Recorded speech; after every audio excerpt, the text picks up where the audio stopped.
Mughalsarai junction. গভীর রাতের train থেকে প্ল্যাটফর্মে এসে নামলেন একজন বৃদ্ধ। বয়স ৮০, ৯০, এমনকি ১০০ হতে পারে। জানুয়ারি মাস, প্রবল শীত।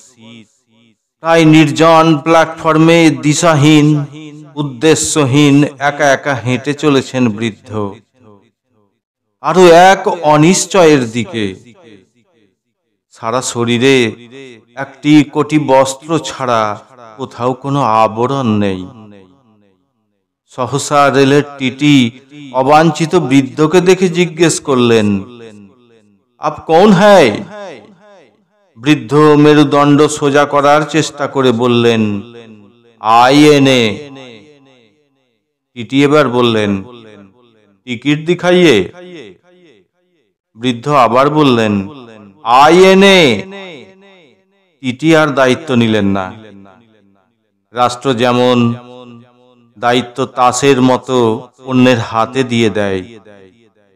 সরাসরি সন্দেহভাজন নুব্জ বৃদ্ধকে নিয়ে টিটি উপস্থিত হলেন ঊর্ধ্বতন কর্তৃপক্ষের সমীপে।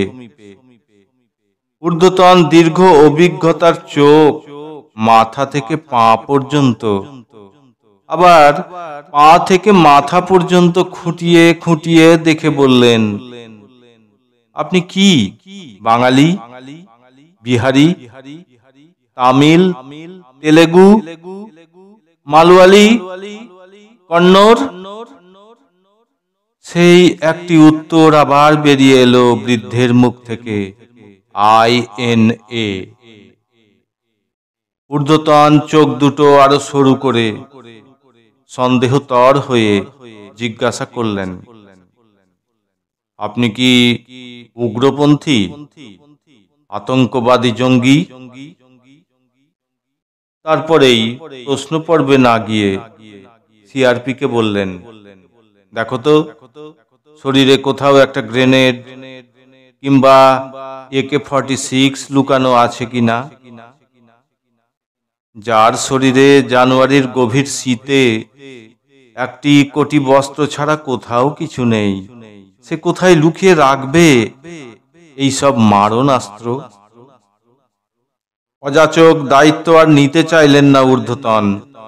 তাচ্ছিল্যে বললেন, যাও জিআরপি থানার লকআপে রাত্রিটা কাটাও। জিআরপি থানার লকআপের হিমশীতল মেঝের উপর পড়ে রইল আমার নিরন্ন স্বদেশ, আমার বিপন্ন ভারতবর্ষ। রাত বাড়লে রেলের জমাদার নেই দুটো পোড়া রুটি বৃদ্ধের মুখের দিকে এগিয়ে দিয়ে বললেন, বাবা আগার বুড়া না মানো তো। কতদিন অনশনের পর এই অর্ধাসন, এই মমতাময় সম্ভাষণ। বৃদ্ধের চোখ থেকে জল ধারা নেমে এলো। জমাদারনি জলের ঘটি বৃদ্ধের দিকে এগিয়ে দিয়ে বললেন, বাবা আপনি কি কাউকে খুঁজছেন? হ্যাঁ মা, ঠিক বুঝেছ, আমি খুঁজে বেড়াচ্ছি। কাকে? আমার আত্মীয়দের। এত বড় দেশ, নাম ঠিকানা না জানলে কোথায় পাবেন আত্মীয়দের? বৃদ্ধ কোমরের কাপড়ের ফালি থেকে বের করলেন একটি কাগজের টুকরো। হলুদ শতছিন্ন বিবর্ণ কাগজ। জমাদারনি দেখলেন 4টি নাম শুধু সেখানে লেখা। এরাই আপনার আত্মীয়? কোথায় থাকেন? এদের নামই এদের ঠিকানা। কাগজের টুকরোর প্রথম নাম মোহনদাস করমচাঁদ গান্ধী। জানো মা, মোহনদাস বলেছিলেন আমাদের দেশে কোনো হিংসা থাকবে না, রক্তপাত থাকবে না, ঘৃণা থাকবে না। আজও মানুষ বড় বিপন্ন, হানাহানিতে ক্লান্ত, ভাগাভাগিতে জীর্ণ। আজ মোহনদাসকে বড় দরকার। যেমন করে এই তো সেদিন 46-এ নোয়াখালীতে সাঁকোর উপর দাঁড়িয়ে বলেছিলেন, পহলে মুঝে মারো আর दूसरों की ऊपर हाथ उठाओ। সহসা সেই প্রায় অন্ধকার লকাপে বৃদ্ধ আলোর মতো একটি মানুষকে যেন দেখতে পেলেন। চিৎকার করে বলে উঠলেন, সর্বাধিনায়ক! সেই 13 বছর বয়সে আজাদ হিন্দ ফৌজে যোগদান করব বলে তোমার কাছে গিয়ে দাঁড়িয়েছিলাম। সেই 45-এ তোমার পাশে দাঁড়িয়ে তোমার গলায় গলা মিলিয়ে বলেছিলাম, দিল্লি চলো। তারপর কতদিন কেটে গেল, সারা দেশের সব প্রান্তে তোমায় খুঁজে বেরিয়েছি। কারো সামনে যদি বলি আমি আইএনের লোক, আমি আজাদ হিন্দ ফৌজে সুভাষ চন্দ্রের পাশে ছিলাম, পাগল ভেবে আমায় কাদা ছোড়ে, আমায় অপমান করে, নিগ্রহ করে। অসম্মান আর ভুলে যাওয়ার জন্যই কি এ জীবন? আমি যে ভুলতে পারি না নেতাজি। আর নেহেরুজি 47-এর 15ই আগস্ট দিল্লির লাল কেল্লা থেকে সরে গেল ইউনিয়ন জ্যাক। আমাদের তেরঙ্গা জাতীয় পতাকা তোমার হাত ধরে পথ করে উঠতে লাগলো পরম বিশ্বাসে। আর সেই গভীর রাত্রে তোমার বেতার ভাষণ আজও কানে শুনতে পাই, দেখতে পাই প্রথম স্বাধীনতা দিবসের প্রথম সূর্য। কি বিশ্বাস, কি আস্থা, কি প্রবল আত্মমর্যাদা। তারপর বহু বছর কেটে গেল, টুকরো টুকরো হয়ে গেল দেশ।